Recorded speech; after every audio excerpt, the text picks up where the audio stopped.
Ollie. Ollie. Ollie.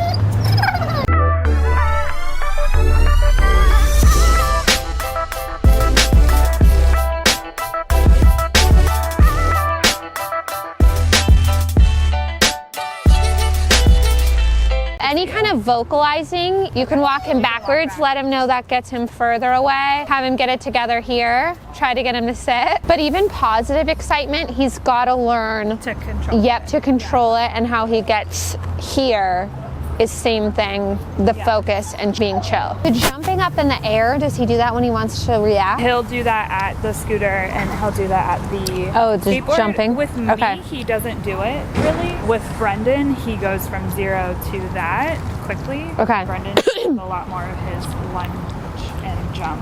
Okay. This isn't common.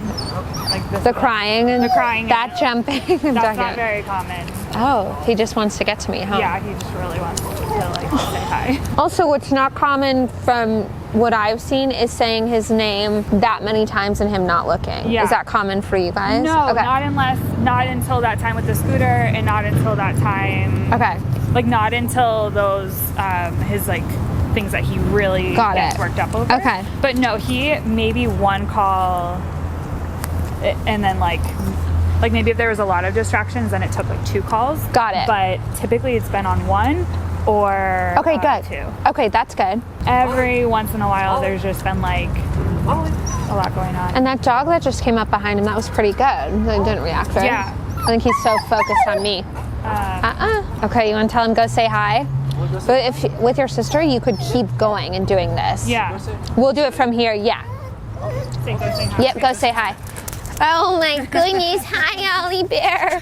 Hi. There's a park that runs behind right here. Perfect. Let's do it. You want to say hi to Grizzly? Ollie, look at me first. Yes. Okay. Go say hi. He does it to you with more like direction. He reacts worse with you. Sit. I think so. Yeah. That's weird. It's usually the other way around. What I was telling you when he was sitting but looking straight ahead is he knows the look command too. So what I do is Ollie sit. With me, he's looking instantly with the sit, but if he doesn't, you can add in a look command. He's sitting facing forward, you know what he always used to do. Yeah. Look command, if that's not there, back up because he's going into his own world. Ollie, look. Yes, over here. Come. Sit. Yes. Wait. Good boy. That okay. one also had lights. So that zone, definitely, like when he's down like this, and if he doesn't respond like Ollie, look, sit once, back up. Get him to sit. And then I added in a wait. We'll be able to do that more too. So here right away I would say, Ollie, look. Basically visit the Yes. once in a while, show her name today. Yes. Very good. Have you guys been bringing treats at all? Yeah. You are? Okay. Are loaded. Okay, good. Perfect. So basically when he sees the dog, snap him out of it once. Look. Yes, good. Good boy, Ollie. Here's a little piece. Yes. So that's what you're looking for. That one's getting his focus immediately to take off the judgment job.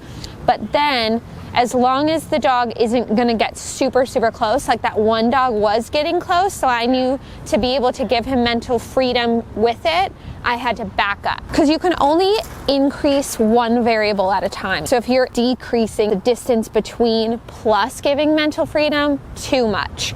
And to an extent, that was kind of increasing because it was getting closer, but they would have followed the path that whole way. The distance between would have been an okay trigger distance. Scooters are going to be things, scooters and dogs, maybe in the beginning right now, you guys are going to want to get the focus right away, then let it go. Even if it's something like that, he doesn't even know what he did. Just yes, okay, you didn't react at it. He didn't really look back to you until I said yes, but still make it routine like that. That's what you do. He has more of a protective instinct with you guys, so he's probably not been snapping out of anything on his own, right? Not unless he's just, it's almost like he's lost interest. When reacting, what I would do is just be backing him up to then getting his focus.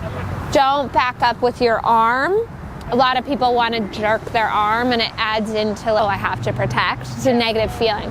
So like, oh, over here, over here, over here. Ollie, sit. Yes, you can even, I just lured him with the treat, but yes, you reacted, no treat. He's 100% at the level where he needs to understand this is with the mental freedom. You might have more reacting at this level, because if I'm like, oh, here comes a scooter, let's see what he does. Either he's gonna get the treat because he's gonna be staring, and when I'm watching him look at things, I'm just waiting for him to come back to me. When I'm letting him go, he could go the complete opposite direction with me right now. And I'm just kind of waiting to see. Yes. So there I'm gonna remind him he was zoning in for too long. So I will give him a treat for right now because he didn't react at least. But there's so many different variables you have to evaluate like after something like that happens. So, okay, I did give him mental freedom. If you were to text me after, like, okay, we saw a dog, I gave him the mental freedom. It wasn't like he was so ramped up at this like crazy dog coming that you had to be on top of him, zero mental freedom. You might have to do that with like scooters still. But zero mental freedom, but he was at level 1 because I had to snap him out of it. Level 1 is, does he follow your redirection, which he did instantly. Level 2 would have been, he would have snapped out on his own, because that's the goal with training, is the level 2. Yes, he was just staring a little too long there. Level 1. Yep. And level 0 would be if he wasn't responding and I had to back up. So you guys can like keep tally and tell each other after a walk, like, okay, he had 2 level 1s. Level negative would be like you're getting his focus constantly because he's just gone. But what we really want is obviously the mental freedom at level 2. The more of those we can get, the better. And with these dogs, because they've been not coming towards, there's 3 levels with dogs now too. So there's levels with his mental freedom, and there's also challenging levels with the dogs. A stationary dog that you're going by is a level 1. Dog's not moving, least threatening situation.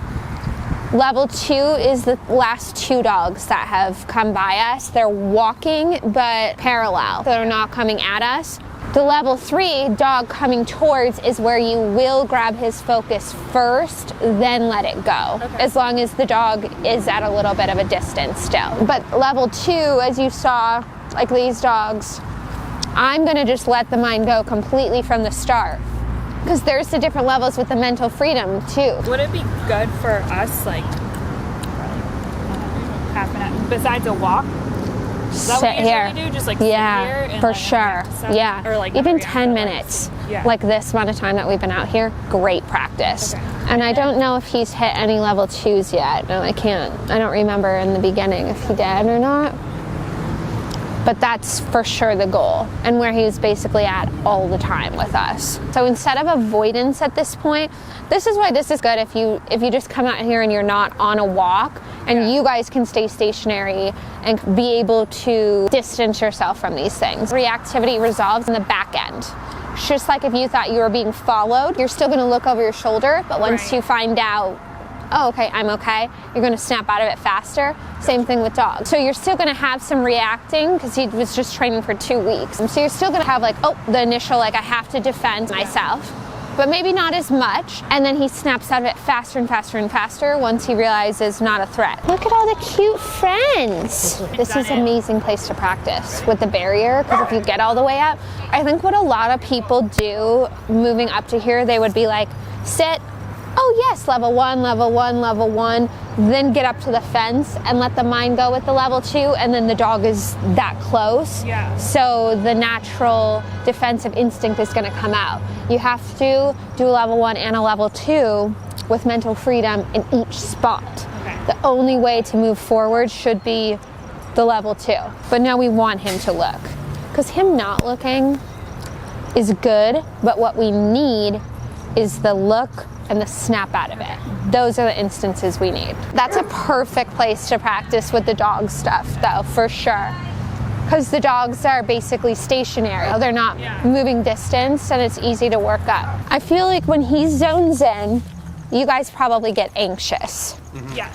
And so Make sure when he's zoning in, your hand is at your side and not up here. Ready. Okay. This happens a lot, Yeah. feels tight right here. So my hand is at my side and I just take all of my like anxious energy basically. I mean, I'm not scared of him reacting, but I am like, okay, is he gonna react? Is he gonna snap out of it? It's right on that line.